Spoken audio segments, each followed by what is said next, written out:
ಸ್ನೇಹಿತರೇ ನಮಸ್ಕಾರ, ನಾನು ರವೀಂದ್ರ ಜೋಶಿ. ಇಂಥ ಕೋರ್ಟ್ ರೂಮ್ ಡ್ರಾಮಾಗಳ ಬಗ್ಗೆ ಮಾತಾಡಲಿಕ್ಕೆ ನನಗೆ ಇನ್ನಿಲ್ಲದ ಹಾಗೆ ಉಮೇದು, ಇನ್ನಿಲ್ಲದ ಹಾಗೆ ಉತ್ಸುಕತೆ. ಕೋರ್ಟ್ ಕೇಸ್ಗಳಲ್ಲಿ ತಿಳ್ಕೊಳ್ಳೋದು ತುಂಬ ಇರುತ್ತೆ. ಯಾವ ರೀತಿ ಚಾತುರ್ಯದಿಂದ ಕೇಸನ್ನು ಪಲ್ಟಿ ಹೊಡೆಸುವ ಪ್ರಯತ್ನವನ್ನು ವಕೀಲರು ಮಾಡ್ತಾರೆ, ಅದಕ್ಕೆ ಹೇಗೆ ಜಡ್ಜ್ಗಳು ಕೌಂಟ್ರ್ ಕೊಡ್ತಾರೆ, ಅದು ಕೇಳಬೇಕಾದಂಥ ವಿಷಯ. ನಮ್ಮ ಬುದ್ಧಿಮತ್ತೆಗೆ, ಬುದ್ಧಿಮತ್ತೆಯ ನಿಕಷಕ್ಕೆ ಒಂದಷ್ಟು ಹರಿತತೆಯನ್ನು ಕೊಡುವಂಥ ಪ್ರಯತ್ನಗಳಿವೆಲ್ಲ.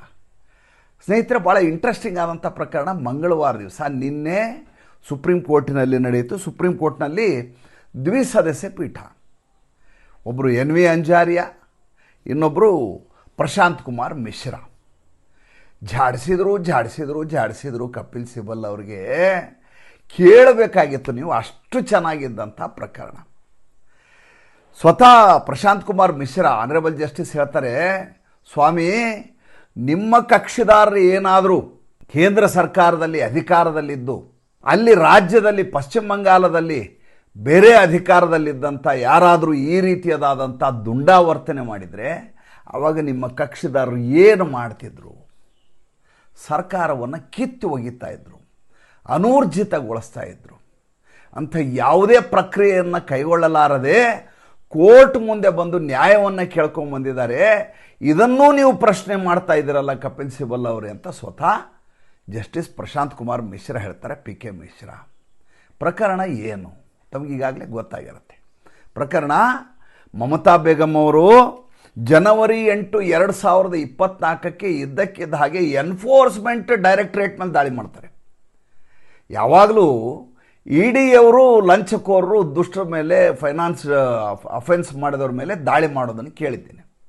ED ಅವ್ರ ಮೇಲೆ ಮುಖ್ಯಮಂತ್ರಿಯೊಬ್ಬರು ಪೊಲೀಸ್ ಆಫೀಸರ್ ಕರ್ಕೊಂಬಂದು ದಾಳಿ ಮಾಡಿದ್ದನ್ನು ಎಲ್ಲಿಯಾದರೂ ಕೇಳಿದ್ದೀರಾ? ಅದು ಅತ್ಯಂತ ಉನ್ನತವಾದಂಥ ಪೊಲೀಸ್ ಅಧಿಕಾರಿ ಅವತ್ತಿದ್ದಂಥ ರಾಜೀವ್ ಕುಮಾರ್ನ ಕರ್ಕೊಂಬಂದು ಆ ರೀತಿ ದಾಳಿ ಮಾಡೋದಷ್ಟೇ ಅಲ್ಲ, ಎನ್ಫೋರ್ಸ್ಮೆಂಟ್ ಡೈರೆಕ್ಟರೇಟ್ ಯಾವ ವಸ್ತುಗಳನ್ನ ವಶಪಡಿಸ್ಕೊಂಡಿದ್ರು ಅದನ್ನೆಲ್ಲ ಕಿತ್ಕೊಂಡು, ಗ್ಯಾಡ್ಜೆಟ್ಟು, ಫೈಲ್ಗಳು ಎಲ್ಲ ಕಿತ್ಕೊಂಡು ಅದನ್ನು ಕೈಯಲ್ಲಿ ಹಿಡ್ಕೊಂಡು ಪತ್ರಿಕಾಗೋಷ್ಠಿ ಮಾಡಿದರು, ಮಾಧ್ಯಮದವ್ರ ಎದುರಿಗೆ ಮಾತಾಡಿದರು. ಜೀವಕ್ಕೆ ಆಪತ್ತು ಬರುವ ರೀತಿಯಲ್ಲಿ ಒಬ್ಬ ಮುಖ್ಯಮಂತ್ರಿ ಎನ್ಫೋರ್ಸ್ಮೆಂಟ್ ಡೈರೆಕ್ಟರೇಟ್ ಅಧಿಕಾರಿಗಳ ಮೇಲೆ ದಾಳಿ ಮಾಡಿದಾಗ ಅವರು ಕೋರ್ಟಿಗೆ ಮೊರೆ ಹೋಗಲಾರದೆ ಬೇರೆ ಎಲ್ಲಿ ಹೋಗಲಿಕ್ಕೆ ಸಾಧ್ಯ?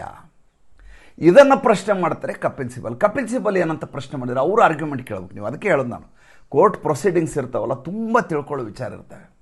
ಅವ್ರು ಹೇಳ್ತಾರೆ, ಇವರು ಆರ್ಟಿಕಲ್ 32 ಮೂಲಭೂತ ಹಕ್ಕುಗಳ ಉಲ್ಲಂಘನೆ ಅಂತ ಹೇಳ್ತಾ ಇದ್ದಾರೆ. ಎನ್ಫೋರ್ಸ್ಮೆಂಟ್ ಡೈರೆಕ್ಟರೇಟ್ ಅನ್ನೋದು ಒಂದು ಎಂಟಿಟಿ, ಅದು ಅದರ ಮೂಲಭೂತ ಹಕ್ಕುಗಳು ಹೆಂಗೆ ಬರ್ತವೆ, ಫಂಡಮೆಂಟಲ್ ರೈಟ್ಗೆ ಹೆಂಗೆ ಬರುತ್ತೆ? ಯಾವುದೋ ಒಬ್ಬ ವ್ಯಕ್ತಿ ಆದರೆ ಆತನ ಬಗ್ಗೆ ಫಂಡಮೆಂಟಲ್ ರೈಟ್ ಅಂತ ನೀವು ಸುಪ್ರೀಂ ಕೋರ್ಟ್ಗೆ ನೇರವಾಗಿ ಮೊರೆ ಹೋಗಬೇಕು. ಇದು ವ್ಯಕ್ತಿ ಅಲ್ಲ, ಒಂದು ಸಂಸ್ಥೆ ಮೂಲಭೂತ ಹಕ್ಕು ಎಲ್ಲಿಂದ ಬರ್ತದೆ? ಅವ್ರು ಹೆಂಗೆ ಡೈರೆಕ್ಟಾಗಿ ಸುಪ್ರೀಂ ಕೋರ್ಟಿಗೆ ಬರ್ತಾರೆ ಅಂತ ಕಪಿಲ್ ಸಿಬಲ್ ಅವರ ತಾಂತ್ರಿಕವಾದ ಪ್ರಶ್ನೆ. ನೋಡಿ ಎಷ್ಟು ಚೆನ್ನಾಗಿದೆ ಅದು. ಅದಕ್ಕೆ PK ಮಿಶ್ರಾ ಅವ್ರು ಹೇಳ್ತಾರೆ, ಸ್ವಾಮಿ, ED ಅಂದ ಕೂಡಲೇ ಅವರೇನು ಈ ಭಾರತೀಯ ನಾಗರಿಕರಲ್ವಾ? ಅವರು ಮನುಷ್ಯರಲ್ವಾ? ಅವ್ರಿಗೂ ಮೂಲಭೂತ ಹಕ್ಕುಗಳೇನು ಇರೋದಿಲ್ವಾ? ನೀವು ಏನನ್ನು ಅಪೇಕ್ಷೆ ಮಾಡ್ತೀರಿ?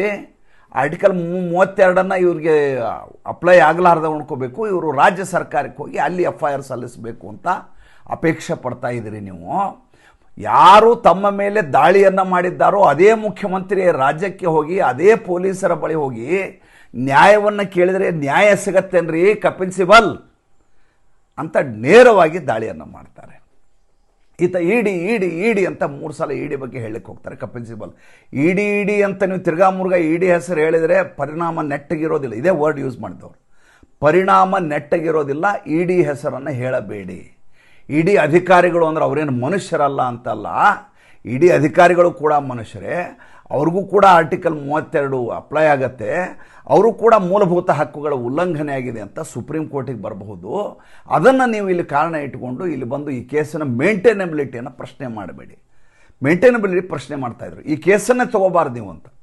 ಯಾಕೆಂದರೆ ಇಲ್ಲೊಂದು ಪಾಯಿಂಟ್ ಇದೆ, ಏನಂದರೆ ತನ್ನ ಕಕ್ಷಿದಾರರಂಥ ಮಮತಾ ಬ್ಯಾನರ್ಜಿ ಅವರು, ಪಶ್ಚಿಮ ಬಂಗಾಳದ ಮುಖ್ಯಮಂತ್ರಿಯವರು, ಈ ರೀತಿಯಾದಂಥ ದಾಳಿಯನ್ನು ಎನ್ಫೋರ್ಸ್ಮೆಂಟ್ ಡೈರೆಕ್ಟರೇಟ್ ಮೇಲೆ ಮಾಡಿಲ್ಲ ಅಂತ ಅವರು ವಾದ ಮಂಡನೆ ಮಾಡೋಕ್ಕಾಗಲ್ಲ. ಯಾಕಾಗಲ್ಲ ಅಂದರೆ ಸ್ವತಃ ಅವತ್ತು ಮಮತಾ ಬೇಗಂ ಅವರು ಫೈಲ್ಗಳನ್ನು ತೋರಿಸಿದ್ದಾರೆ.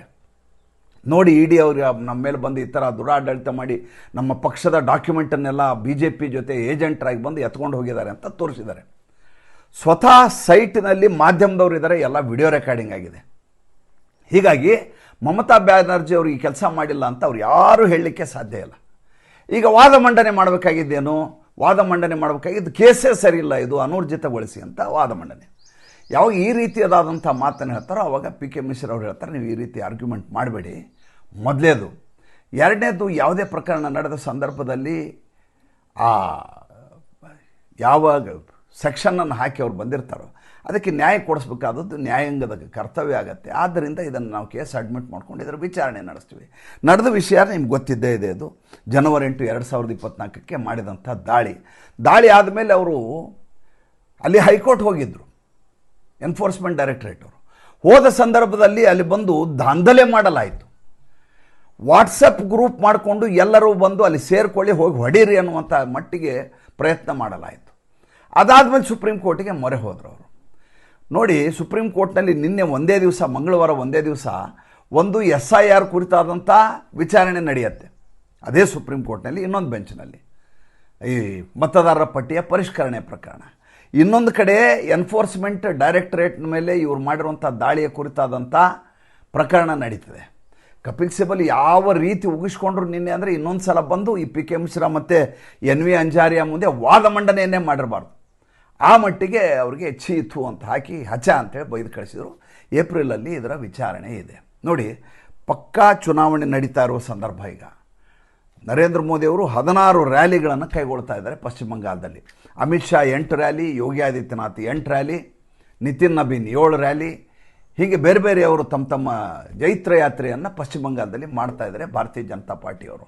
ಯಾವ ಮಟ್ಟಿಗೆ ಸಂಘಟಿತರಾದಂಥ ಹೋರಾಟವನ್ನು BJP ಮಾಡ್ತಾ ಇದೆ ಅಂದರೆ ನೀವು ನಿರೀಕ್ಷೆಯನ್ನು ಮಾಡೋದಿಲ್ಲ. ಆ ಮಟ್ಟಿಗೆ ಈ ಬಾರಿ ಅವರು ಯುದ್ಧೋಪಾದಿಯಲ್ಲಿ ಕೆಲಸ ಮಾಡ್ತಾ ಇದ್ದಾರೆ. ಮಮತಾ ಬೇಗಂ ಏನು ಮಾಡ್ತಾ ಇದ್ದಾರೆ, ಬೆಳಗ್ಗೆ ಎದ್ರೆ ಪತ್ರಿಕಾಗೋಷ್ಠಿ ಮಾಡ್ತಾರೆ, ಬೆಳಗ್ಗೆ ಎದ್ರೆ ನಮಾಜ್ ಮಾಡ್ಲಿಕ್ಕೆ ಹೋಗ್ತಾರೆ, ಬೆಳಗ್ಗೆ ಎದ್ರೆ ಇನ್ನೆಲ್ಲದ ಆರೋಪ ಮಾಡಿ ಮಾಧ್ಯಮದವರೆದುರಿಗೆ ಹೇಗಾದರೂ ಮಾಡಿ ತಮ್ಮ ಮೇಲೆ ಕರುಣೆ ಉಂಟಾಗುವ ಹಾಗೆ ಪ್ರಯತ್ನವನ್ನು ಮಾಡ್ತಾ ಇದ್ದಾರೆ. ಯಾವ ಮತದಾರರ ಬಳಿ ಹೋಗಿ ಮತ ಕೇಳಿ ತನ್ನ ಸರ್ಕಾರದ ಪರವಾಗಿ ಮತಯಾಚನೆ ಮಾಡಬೇಕೋ ಅದನ್ನು ಬಿಟ್ಟು ಬಾಕಿ ಎಲ್ಲವನ್ನೂ ಮಾಡ್ತಾ ಇದ್ದಾರೆ. ಇದೇ ಕೆಲಸವನ್ನು ಅರವಿಂದ್ ಕೇಜ್ರಿವಾಲ್ ಮಾಡಿದರು. ಅರವಿಂದ್ ಕೇಜ್ರಿವಾಲ್ ಇದಲ್ಲದೆ ಇನ್ನೂ ಒಂದು ಹೆಜ್ಜೆ ಮುಂದೆ ಹೋಗಿದ್ರು ಅವರು. ಈ ಜನ್ಮದಲ್ಲಂತೂ ನನ್ನ ಸೋಲಿಸೋಕ್ಕಾಗಲ್ಲ ಮೋದಿಜಿ, ಮುಂದಿನ ಜನ್ಮದಲ್ಲಿ ಪ್ರಯತ್ನ ಮಾಡಿ ನೀವು ಅಂತ ಚಾಲೆಂಜ್ ಹಾಕಿದರು ನರೇಂದ್ರ ಮೋದಿಗೆ. ಅವತ್ತು ನರೇಂದ್ರ ಮೋದಿ ಒಂದು ಮಾತು ವಾಪಸ್ ಮಾತಾಡಿರಲಿಲ್ಲ. ಮುಂದೆ ಏನಾಯಿತು ಅಂತ ನಿಮ್ಗೆ ಗೊತ್ತಾಗಿದೆ. ಅದೇ ರೀತಿಯಾದಂಥ ಯತ್ನವನ್ನು ಈಗ ಮಮತಾ ಬೇಗಂ ಅವರು ಪಶ್ಚಿಮ ಬಂಗಾಳದಲ್ಲಿ ಮಾಡ್ತಾ ಇದ್ದಾರೆ. ಎಲ್ಲ ಕಡೆ ಹತಾಶೆ, ಎಲ್ಲ ಕಡೆ ಫೇಲ್ಯೂರು. ಯಾವ ಕಾರಣಕ್ಕೂ SIRನ ನಿಲ್ಲಿಸ್ಲಿಕ್ಕೆ ಸಾಧ್ಯ ಆಗ್ತಾ ಇಲ್ಲ. ನ್ಯಾಯಿಕ ಅಧಿಕಾರಿಗಳು ಕೂತ್ಕೊಂಡು ವೋಟರ್ ಲಿಸ್ಟ್ಗಳನ್ನು ರೆಡಿ ಮಾಡ್ತಾ ಇದ್ದಾರೆ. ಈಕೆ ವೋಟರ್ಗಳು ಯಾವ FD ಅಂತ ತಿಳ್ಕೊಂಡಿದ್ರು, ಆ FDಗಳೆಲ್ಲ ಕಿತ್ಕೊಂಡು ಹೊರಟೋಗಿದ್ದಾವೆ. ಇಂಥ ಹಿನ್ನೆಲೆಯಲ್ಲಿ ಈಗ ಚುನಾವಣೆ ಎದುರಿಸಬೇಕಾಗಿದೆ. ಅದರ ಮಧ್ಯೆ ಸುಪ್ರೀಂ ಕೋರ್ಟ್ನಲ್ಲಿ ಈ ಎನ್ಫೋರ್ಸ್ಮೆಂಟ್ ಡೈರೆಕ್ಟರೇಟ್ ಇದೇ ಚುನಾವಣೆಯ ಸಂದರ್ಭದಲ್ಲಿ ವಿಚಾರಣೆಗೆ ಬರ್ತಾ ಇದೆ. ದೊಡ್ಡ ಮಟ್ಟದಲ್ಲಿ ಚರ್ಚೆ ಆಗ್ತಾ ಇದೆ. ಅಲ್ಲಿಗೆ ಮಮತಾ ಬೇಗಂ ಅವರ ಹಣೆ ಬರಹ ಏನು ಅಂತ ನೀವೇ ತೀರ್ಮಾನ ಮಾಡಿ. ಮತ್ತು ಮುಂದಿನ ಸಂಚಿಕೆಯಲ್ಲಿ ಮಾತಾಡ್ತೀನಿ. ಸಂಚಿಕೆ ಇಷ್ಟ ಆದರೆ ಲೈಕ್ ಮಾಡಿ, ಫಾಲೋ ಮಾಡಿ, ಶೇರ್ ಮಾಡಿ. ನಮ್ಮ ಮುಕ್ತ ಪತ್ರಿಕೋದ್ಯಮಕ್ಕೆ ಆರ್ಥಿಕವಾಗಿ ಬೆಂಗಾವಲಾಗಿ ನಮಸ್ಕಾರ.